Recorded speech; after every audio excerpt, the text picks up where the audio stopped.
Welcome back to Around the Plains, the sports game show where we put different student media organization members against each other to see how they feel about Auburn sports and worldwide sports.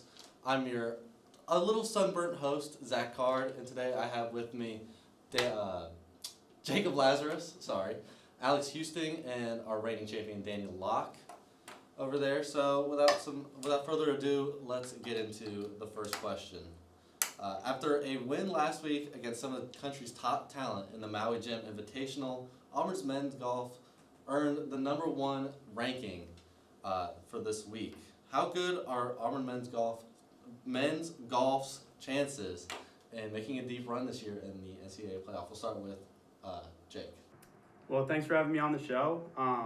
Auburn's men's golf's head coach, Nick Clinard, he's in his 14th season on the Plains. He has coached some great players, but this year, I think their chances at making a deep run are really high. They're led by sophomore Evan Vo, who led the team shooting 13 under in the Maui Jim Intercollegiate. And then Ryan Eshelman, he shot 10 under in the first round, having the lowest scoring round in the tournament. So he played really, really well. The Tigers also broke a school record, shooting the lowest round for the whole team. They went 22 under in the first round. So I expect them to continue on their great season. Alex? Yeah, I'll also agree with that completely. I think, again, this team coming off a national championship run last year, they've got a lot of experience. Carson Baca, J.M. Butler, Ryan Eshelman, Brendan Valdez, and Evan Vo, all experienced players from last year's team. I think the ceiling is very high. I'm not going to say it's national championship or bust, but I think the run they made last year, it almost mirrors the Auburn Baseball College World Series run in the postseason in 2019. I think this Auburn golf team can mirror that season with more success like Auburn Baseball last year and take another run. This team is very talented. They're very experienced. They got a great head coach. They are in a very, very difficult conference. Again, they're with Vanderbilt, Texas A&M, and Florida, all top 10 teams. Also number 13 Alabama, number 20 Tennessee, number 24 Georgia. That's a tough conference, but that means, iron sharpens iron, and in this case, I think it's going to be a team that's going to get better throughout the season and is going to make a run towards the end of the season. All right, Daniel?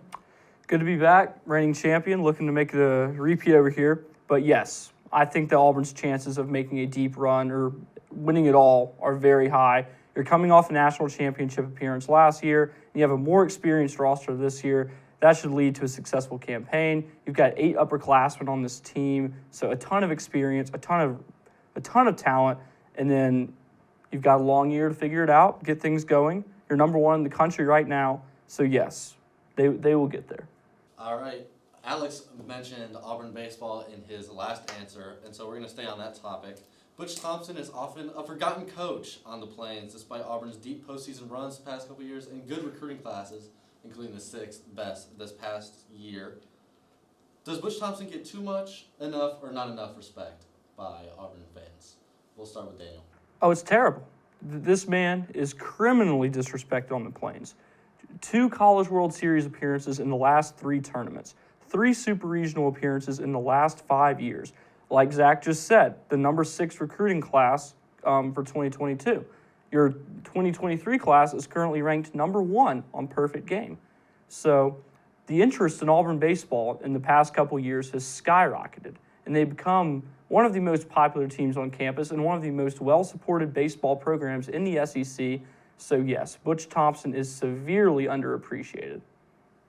Alex.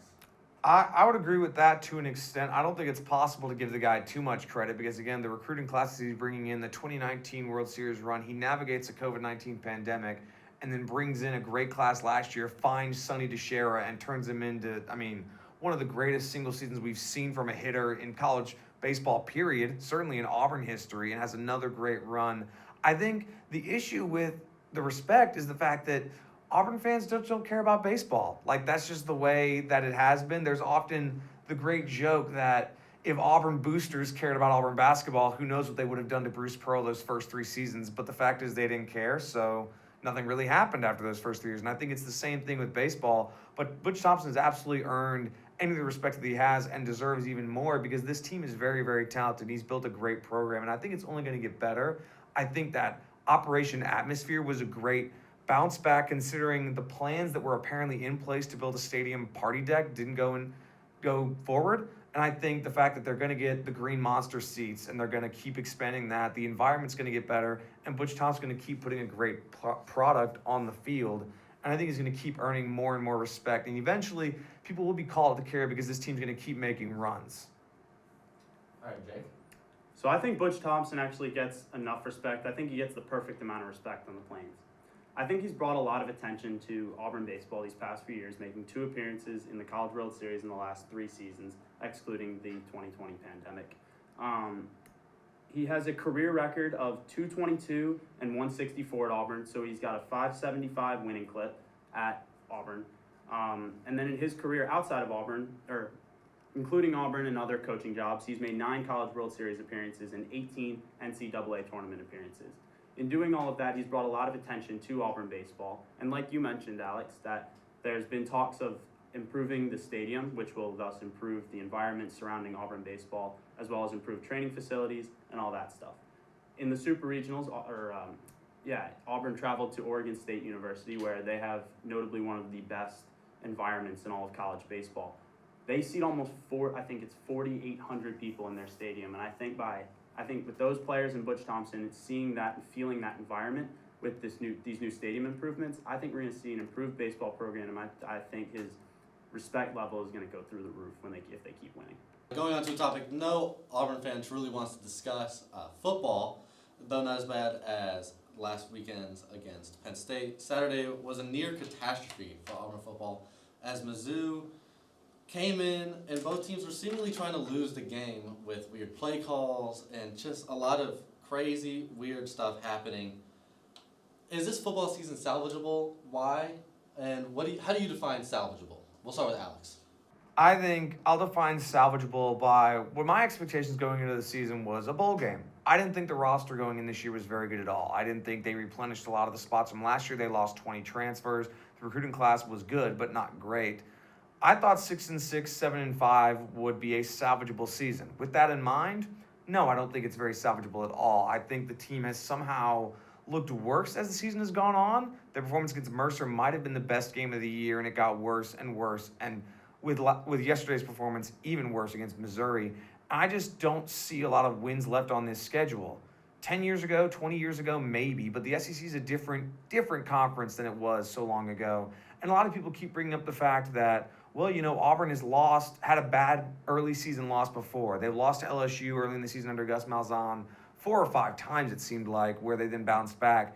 But the difference is that loss to Penn State was the worst home loss in a decade. And that decade being the 2012 season when Auburn went 3-9. This year, I think they go 4-8, and I think Brian Harsin gets fired by the bye week. So no, I wouldn't call this a salvageable season. I think they're going back to 0 and having to restart again, finding another coach. Now, honestly, would I love to be wrong about that just for the sake of Brian Harsin's career at Auburn? Yes, because I think he showed a lot of promise at the beginning of last year. However, with it right now, I just don't see any justification to stick around. The team has gotten worse. The offensive line has been unimproved. And again, I don't see any wins left on their schedule, except maybe Western Kentucky, but they scored 73 yesterday against FIU. So who knows what's going to happen in that game. But right now, they're 3-1, but I don't know if they finish better than 6-6. We'll go to Daniel next. No, my expectation at the start of the year, which was foolishly optimistic, was 9-3. I really thought that was possible, but so salvageable to that extent, no. Making a bowl would be a miracle at this point. And let's be real, Brian Harsin's on borrowed time, most likely. I don't think we're going to have Brian Harsin heading to Athens. I really don't. So, and obviously, you could say like, oh, if he just can find a way to beat out Georgia, or if he somehow sticks around and finds a way to beat Alabama, that the rest would take care of itself. But that's like saying, oh yeah, the Red Sox are 25 games out of first place, but if they just win 25 in a row and the Yankees lose 25 in a row, everything will be fine. Like, that's just a ridiculous thing to say. So, no, it's not salvageable. This era was great, but it's over. All right, Jake. Yeah, like you said, so over on Strictly Auburn, my co-host Eli Lingo had the same false optimism that you had. He was expecting like a 9-3 season, and we were going to shock the world. I, on the other hand, was not that optimistic. Going into the season, I barely expected a bowl game. I was expecting a 4, 5, 6 win team somewhere in that region. We even set our over-under on SEC wins at 2.5 over on our show, and I took the under on that. In terms of salvageable, going into this season, I'm not a big Brian Harsin guy. He ended last season on a 5-game losing streak, and I know that there was a lot of people calling for his head at the end of last season.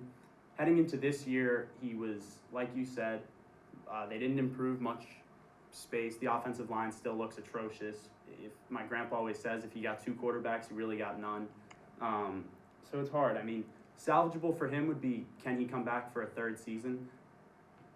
We said going into yesterday, if he had a good performance and Auburn was to blow out Missouri and then go into the LSU game and maybe put up a fight against LSU, I would say that maybe the donors think that he can come back and perform well and have a great incoming class of freshmen. But after yesterday's performance and the play calling, I'm not sure that that's salvageable for him. I do agree that he'll be gone by the bye week.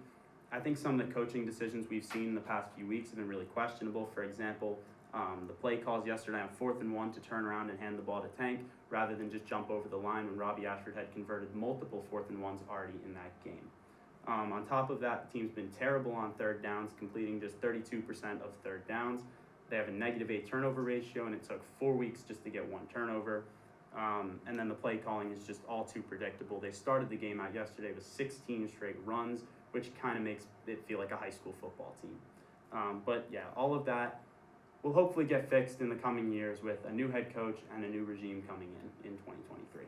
And Zach, if I may add one thing to that, I don't know if we're allowed to add things, Yeah, but all right, I just want to say that it's kind of like what Justin Lee said at the beginning of the year. Brian Harsin might be a failure. This football team might be a failure. This era might be a failure, but he was also, in my opinion, set up to fail. And I don't know if a new head coach is going to magically fix the problems that this team has, because we can't ignore what happened in February. The recruiting class is bad. The recruiting class was bad. The team did not gain the players that it needed. But that was also because, according to many reports, every other SEC coach recruiting against Auburn was just saying he's not going to be there in a year because of the volatility of the Auburn head coach and board of trustees relationship, which goes all the way back to Jetgate in 2003. And until that fixes itself, until that's no longer an issue, the same problems are going to persist with just about any coach until Auburn gets desperate enough to give all power to one coach like Alabama did with Nick Saban. You don't like to invoke Nick Saban's name, but the reason that worked is because Alabama basically gave him anything he needed to succeed.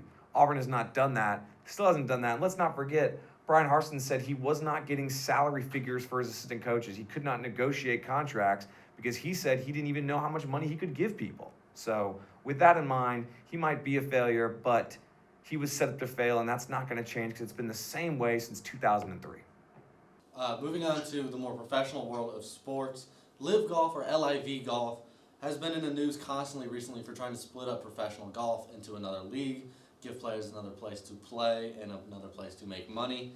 And since then, they joined an antitrust lawsuit, which essentially is saying that PGA has a monopoly, and they're trying to wedge in on the profits that can be made with professional golf. What is your stance on LIV Golf and their lawsuit against PGA? And we'll start with Daniel. Look, I'm just going to take this weekend for an example. The President's Cup, Quill Hollow, Charlotte, North Carolina. I used to love watching this tournament. One of my favorite things in golf, except for the Masters and any tournament at St. Andrews. But it was a bloodbath because all of the top Europeans are on LIV. This is a PGA-sanctioned tournament, and therefore they could not compete. So I don't like LIV because it is, in my opinion, ruined and will continue to ruin the game of golf. I know, like, I'm all for athletes chasing the bag. Okay, I think that athletes should be able to make as much money as they can during their playing careers. However, we lost the President's Cup. This President's Cup was awful. So what's next? The Masters? The U.S. Open? Yeah, I don't like it. No LIV. Jake? So first of all, just a little correction: the Europeans don't play in the President's Cup. That's the Ryder Cup. They play. President's Cup is USA. International. That's what I Yeah. meant to say. That's what, international. Yeah. So yeah, Live Golf, as you mentioned, they're in an antitrust lawsuit with the PGA. I'm actually a fan of what Live Golf has to offer. However, there are a lot of red flags that kind of stand up as a big fan of the PGA Tour and someone who is an avid follower of the PGA. For example, there's currently no business plan for Live. they're functioning on an infinite supply of money from the Saudi-backed trust fund. They have a budget somewhere in the $600 billion range, which is, I mean, I know to me, I don't know about you guys, but it's an unfathomable amount of money. Can't imagine 600 billion of anything. So yeah, it's really terrifying for the PGA, an organization whose goal is profit driven, to go up against someone who doesn't care about profit. Second of all, Live Golf currently doesn't have a television deal, and as you guys know, and as any sports followers know, having a television deal is what drives profit and ad revenue and so on. Live Golf currently doesn't have a television deal. However, we've seen the rise of Amazon coming into the television game with their new Thursday Night Football production. Who knows, maybe we'll see Amazon go and make a deal with the Saudi-backed Live Golf. And if they do, what happens to the tour on CBS, NBC, and wherever else you watch the tour? And yeah, I'm a fan of what Live has to offer, but all in all, there's a lot of red flags, and I'm very hesitant as to make the jump in terms of fanship. All right, Alex. Right, so it's a very complicated and complex issue between both these organizations because the PGA, which has operated with essentially what I would call independent contractors for the better part of its history, is now having a competitor. And now they're trying to almost operate like the NFL, because the NFL would not let a player go play in the XFL. Like, that just would not happen, right? Especially because of the physical toll and so on and so forth. So the PGA is almost trying to operate like that, where they've never had an entire organization with so much money try and steal its players and steal them successfully. All that said, all the issues with Live aside, let's look at the lawsuit itself. There is no actual basis for this lawsuit, and the judge in California set it down, and I think it's fair because we're talking about antitrust laws here. PGA isn't technically violating any of those laws because they are not monopolizing and controlling golf. They're just trying to keep the players off PGA. They're not keeping the players from going to Live. They just don't want them to do it and then stay involved in the PGA, but they're not therefore controlling the entire game of golf. They are not affecting what Live wants to do. Does it technically dissuade people and PGA players from going to Live? Absolutely, but in terms of a monopoly, that's just the players that they have in their organization. That is something they are allowed to do. So I know what Live's trying to do, law-wise, I get it. That makes sense. And technically, you could say it is a violation of contract, especially when PGA just completely ignored the request from players to go play in Live, because they've done that for all other tournaments in the past. But in terms of Live's case against PGA, I don't think there is much of one, just because by the very loose monopoly laws that America does have, which are not that many, by the way, the idea that it is violating any sort of monopoly or PGA is becoming a trust is sort of hard to argue in court, just because of the fact that, again, they're not completely controlling golf. They're just trying to prevent their players from leaving, which is not illegal in any case, because you cannot want your employees to leave your company. There's nothing against trying to keep them. Now, if Live was then, or if PGA, was then trying to say, buy all the TV stations so Live could not stream anywhere, then there'd be some questions there. But as for now, I don't think there's a lot there. Of course, it'll keep evolving and changing over the next year and a half. The trial is set for 2024. All right, so that wraps up our 4 introductory questions, and we'll move into the showdown with Jake Lazarus and Alex Husting. Jake had 12 points, and Alex had a whopping 14 points. 15 points. I'm very sorry, Daniel. The rain had to end at some point. It had to end, yeah. Alex, And after one, Jake, great luck, guys. Me too. We'll see you back. Oh, yeah. All right, heading into our showdown. Little recap: we have Jake Lazarus and Alex Husting. Jake of Eagle Eye TV and Alex of Weagle 91.1 FM. Final question is about the NFL. 2 young quarterbacks have showed out so far this year in the NFL and drawn a bunch of attention.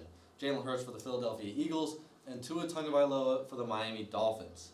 Both rank in the top 10 in yards and quarterback rating. So who would you rather have, Tua or Jalen Hurts? We'll start with Alex. you know, I think you can take it 2 ways. If you're having just player by player, honestly, I would take Tua. I would prefer a pocket passer, guy who can throw the ball down the field. But if we're building a team, you have to take Jalen Hurts because Tua is just so injury prone. Just today, he got hurt again. It was a concussion. Now the NFLPA is going to investigate Miami. Don't know where that's going to go. But just in order to build a franchise, I think you've got to have a more durable player. And Jalen Hurts has shown that. And I think he's also shown his ability to grow and adapt as the offense has gotten a lot better around him. So I would take Jalen Hurts just because I think he's gotten a lot better in that offense. And again, I think he has a 15-year career ahead of him. I don't know if Tua has that because he's had injuries issues dating back to his first 2 years at Alabama. All right, Jake. Well, if you want to start talking about injuries, I think it's worth noting that rushing quarterbacks in the NFL haven't had the most injury preventable careers. For example, Mike Vick being the most notable, having rib injury after rib injury after rib injury. So rushing quarterbacks don't typically, along with running backs, don't have the longest lifespan in the NFL. For me personally, I would probably rock with Tua, even if I'm starting a franchise. I love Tua Tagovailoa, and it hurts me to say that as an Auburn Tiger because of his national championship at Alabama. Actually, they're both Alabama products now that I think about it. But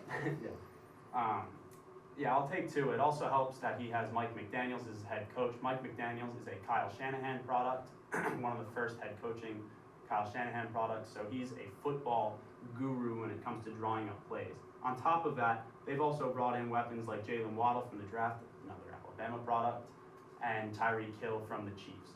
The two of them have proven to be lethal weapons for the Dolphins early in the year. Last week specifically, when they beat the Ravens down 28 points or 21 points, one of the two in the fourth quarter, they came back with 4 touchdowns of their own in the fourth quarter, 2 to Waddle, 2 to Hill. Busted coverages, they won with speed, with skill, better route running, Tua putting balls on the money, so that was really fun to watch. And then in this week, earlier today, we saw Tua take the Dolphins at home. They beat the Bills in what is probably a showdown of what the AFC East is going to come down to in week 15 when they match up again. Congratulations to Jacob Lazarus for his win today, tallying 6 points in the final showdown compared to Alex's 5. That was close. It was a close game, close match. Jake, you get some FaceTime. Yeah, so Eagle Eye TV, I do a show called Strictly Auburn with Eli Lingo. Go check that out. That's a lot of fun. We talk some Auburn football. We also do a recap podcast. And then over on Laz Sports, talking some NFL action and getting ready with some basketball action. So I can't wait to be back here with you, Zach. And yeah, I'm excited. Thank you guys so much for watching Around the Plains, and we'll see you next week.